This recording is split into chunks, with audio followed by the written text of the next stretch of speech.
Kan ini melakukan kerja kita sama anak-anak STM ya, anak-anak STM yang kita rekrut, kita ambil supaya mereka ngerti di lapangan. Satu lagi ada yang kelewatan guys, nih panpel ya, panpel kayak gini nih jangan didiamkan ya, karena panpel ini kan berkaitannya ke alternator, kemudian ke AC, kemudian ke water pump juga ya. Kalau misalkan udah kayak gini, udah selip, ya nggak maksimal untuk kinerjanya ya. Terus kalau misalkan putus, sama overhead juga ya, karena water pump nggak bisa memutarkan air atau gagal sirkulasi air pendingin ya. Terus ke alternator juga nanti ke baterai nggak ngecas atau nggak ngisi, ke AC panas seperti itu ya. Tapi yang lebih bahaya lagi kan kalau water pumpnya nggak berfungsi, kemudian air gagal sirkulasi, ya overhead sama ya, apalagi sampai macet nggak ketahuan ya, si engine-nya sampai ngejim. Halo guys, assalamualaikum warahmatullahi wabarakatuh. Selamat sore semuanya, salam sehat untuk semuanya, salam aktivitas juga untuk semuanya dimanapun kalian berada. Berjumpa lagi dengan saya Andika Motor. Oke, ini terusan video yang masih Grand Livina itu ya, dan sekarang alhamdulillah sudah finishing ya. Dan nanti saya akan jawab saudara kita, teman kita yang bertanya di kolom komentar tentang packing clean reed dan packing kaleng ya. Oke, untuk nisannya kita tes dulu ya. Caranya kita kasih air dulu di sebelah sini nih. Ini pakai kemasan ya, botol minuman. Coba dikasih air dulu, nanti kita hidupkan. Kemarin kan sebelum kita perbaiki nembak, terus ada gelembung-gelembung udara ya. Kalau ada gelembung-gelembung udara sedikit itu wajar, itu dari water pump ya. Oke, start.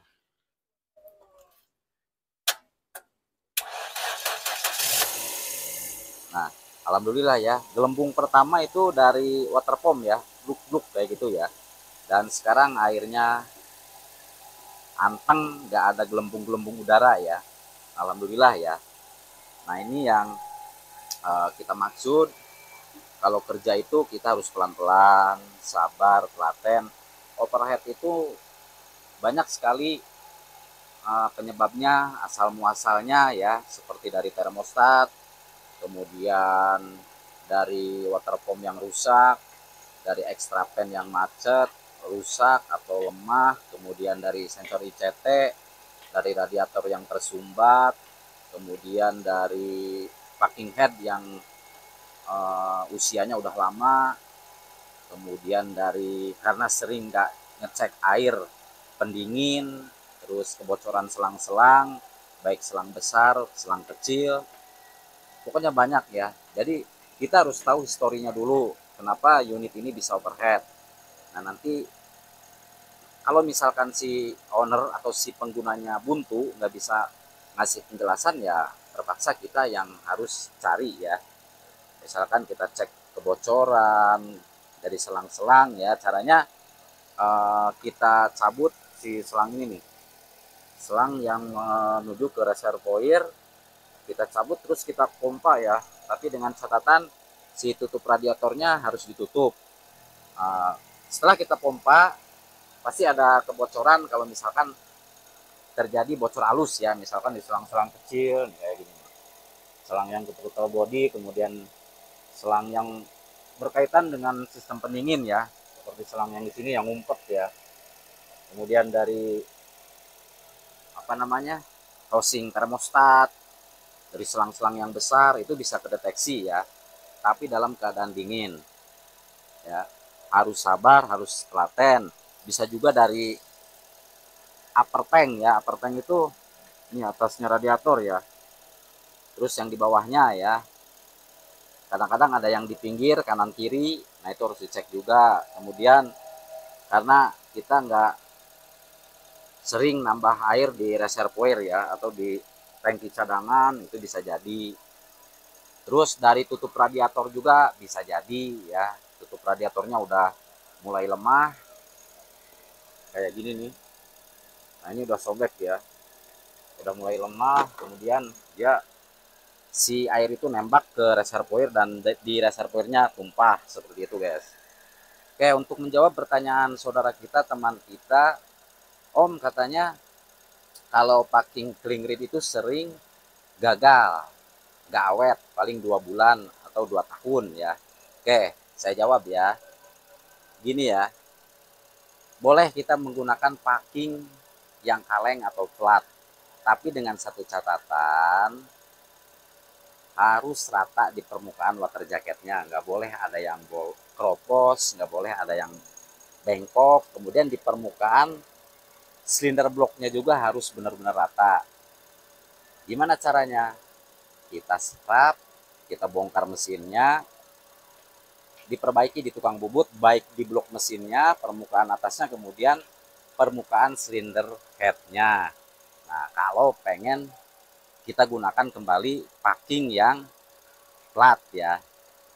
Kalau misalkan kita hanya bersihkan saja, kemudian hanya scrub manual di rumah seperti kita amplas di kaca, nah itu kita bisa menggunakan packing yang model cling reed. Kenapa? Karena packing yang cling reed itu elastis. Oke, nanti kita bawa contohnya ya. Oke, nanti kita jelaskan ya. Oke, kita sudah bawa packing yang plat ya, yang bawaannya. Nah ini sebagai pembuktian ya, ini kenapa bisa kayak gini. Ini warnanya berbeda ya kan, warna yang ini enggak nih, warna yang nomor 3 sama 4 enggak berbeda ya, cuman yang 1 sama 2 dia berbeda tuh. Ini kenapa bisa gini, ini nyebrang ya, nyebrang kompresi tuh. Bawahnya juga sama, yang ini utuh, yang ini utuh ya. Terus kenapa kekurangannya kalau misalkan kita menggunakan yang packing kaleng. Packing kaleng itu kadang-kadang ada yang 3 lapis, ada yang 2 lapis.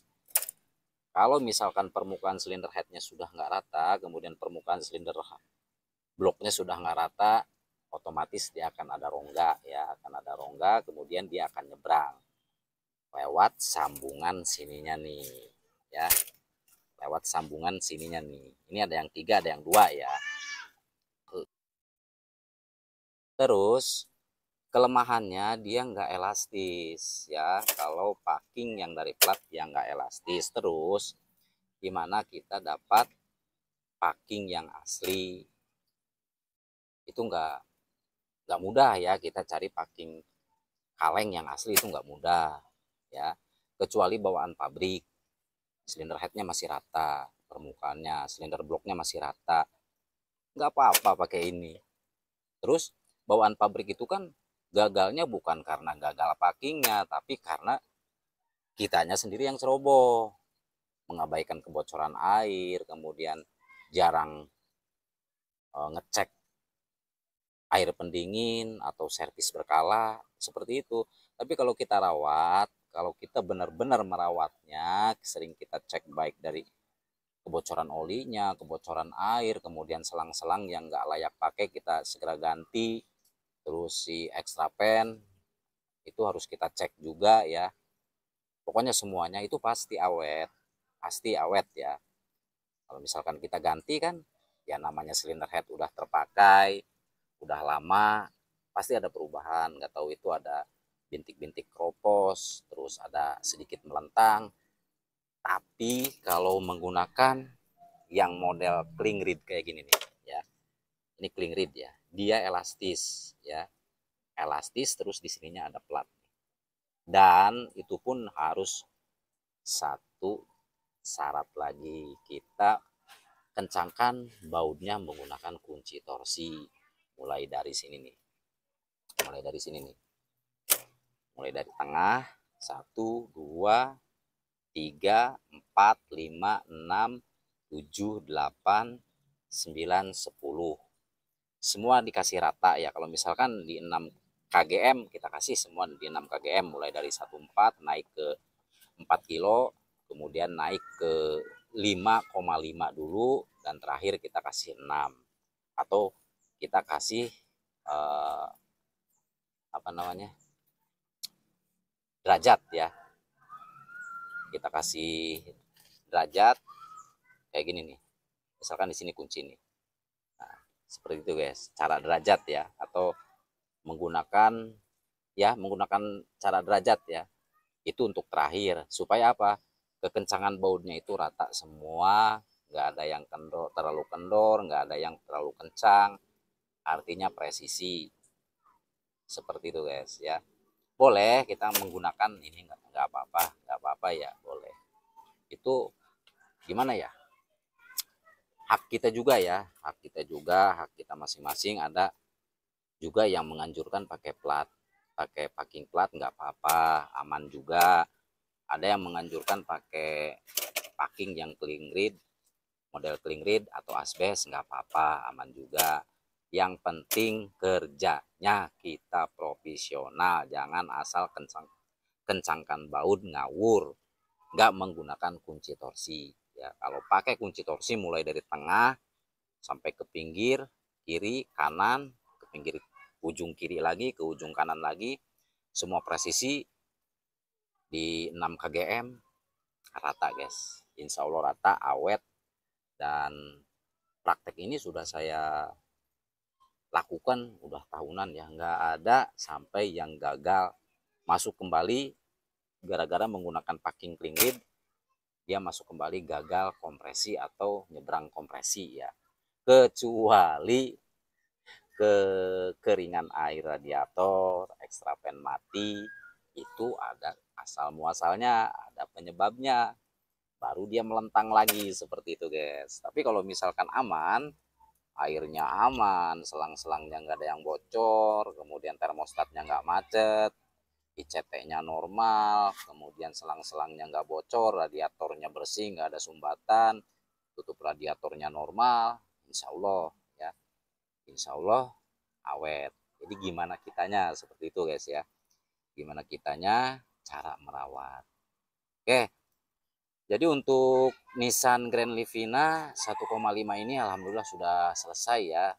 Alhamdulillah sudah finishing, dan kita semua sudah cek mulai dari selang yang kecil, selang yang besar, itu selangnya masih aman semua. Kemudian termostat aman, dan si apa namanya, water pump juga aman. Radiator udah kita servis, ternyata radiatornya kotor, banyak sumbatan ya, banyak sumbatan. Terus si tutup radiatornya dibiasakan diganti dan mengikuti standar risasi pabrikan kalau untuk tutup radiator, karena setiap unit itu berbeda ya tekanan. Untuk tekanan PSI-nya ya, PSI radiatornya itu misalkan mobil ini harus berapa PSI, kemudian mobil Toyota harus berapa PSI, itu harus kita ikutin. Kenapa? Karena tutup radiator itu banyak yang akur, banyak yang sama ya, itu standarisasinya ya. Ya jadi alhasil sudah kita cek semua, terus kita lem semua ya, rapih semua pokoknya. Dan sekarang udah nggak nyembur lagi airnya, nanti tinggal kita rayen. Dan tujuan rayen itu sebenarnya bukan untuk melancarkan si mesin ya. Kalau misalkan kita udah melakukan overhaul atau turun mesin, yang namanya rayen itu untuk mengecek, siapa tahu masih ada oli yang bocor, kemudian air yang bocor. Kalau sekiranya sudah dirasakan aman, ya kita rilis, kita serahkan, seperti itu ya. Jadi nggak asal mentang-mentang udah hidup kita serahkan ke owner, kita kasih tahu owner jangan terlalu dibeset atau jangan terlalu digeber-geber, itu nggak kayak gitu ya. Meskipun udah turun mesin, kalau misalkan kita kerjanya profesional seperti mengencangkan baut, mulai dari baut crankshaft, kemudian stang seher, kemudian silinder head, kita kencangkan menggunakan torsi dan mengikuti standarisasi. Setelah turun mesin itu bisa dibawa lari ya, dibawa lari. Karena apa? Pengalaman kita ya, dulu kita pernah sebelum kita belum punya kunci torsi ya, karena kunci torsi itu lumayan mahal ya, kita sering melakukan turun mesin pengencangan bautnya, kemudian tidak menggunakan kunci torsi. Itu beda guys, beda, dia agak panas, kemudian ampere suhu juga agak naik ya, tapi kalau kita menggunakan kunci torsi dirasa kayak biasa gitu loh, kayak biasa mobil nggak pernah dilakukan turun mesin ya, justru dia itu lebih ringan kemudian aman ya, seperti itu ya. Makanya usahakan untuk rekan-rekan mekanik pemula, diusahakan kita untuk mempelajari bagaimana caranya menggunakan kunci torsi, dan kunci torsi pun banyak pilihan ya, banyak pilihan ya, kita ambil yang eh, tengah aja, pertengahan aja ya, yang biasa aja guys. Yang penting presisi untuk pengencangan bautnya, apalagi pengencangan baut di bagian dalaman mesin seperti itu ya. Oke, kita kembali lagi ke atas ya. Nah, dari sini tadi air udah alhamdulillah dia nggak nyembur kayak kemarin ya sebelum kita bongkar. Terus selang-selang udah kita rapihkan semua, udah kita cek semua, radiator udah kita cek semua, dan tutup radiator udah kayak gini nih. Nanti kita ganti ya, udah sobek juga ininya nih. Tuh. Nanti kita ganti, kita ngobrol ke si owner ya, karena si ownernya kan jauh juga ya. Oke, untuk Nissan Grand Livina sudah selesai, sudah finishing. Jadi gimana ya, ambil yang bermanfaatnya aja guys ya. Mungkin ada salah kata dari Andika Motor, mohon dimaafkan. Dan kita tetap belajar bareng-bareng ya, tetap belajar bareng-bareng untuk perkembangan ilmu pengetahuan kita juga ya ke depannya, seperti itu guys. Seperti kita kan ini melakukan kerja kita sama anak-anak STM ya, anak-anak STM yang kita rekrut, kita ambil supaya mereka ngerti di lapangan. Oke, semoga bermanfaat. Saya Andika Motor yang bertugas masih tetap dipancarluaskan dari Desa Sindangayu, Kecamatan Saketi, Kabupaten Pandeglang, Banten, Indonesia. Andika Motor undur diri. Assalamualaikum warahmatullahi wabarakatuh.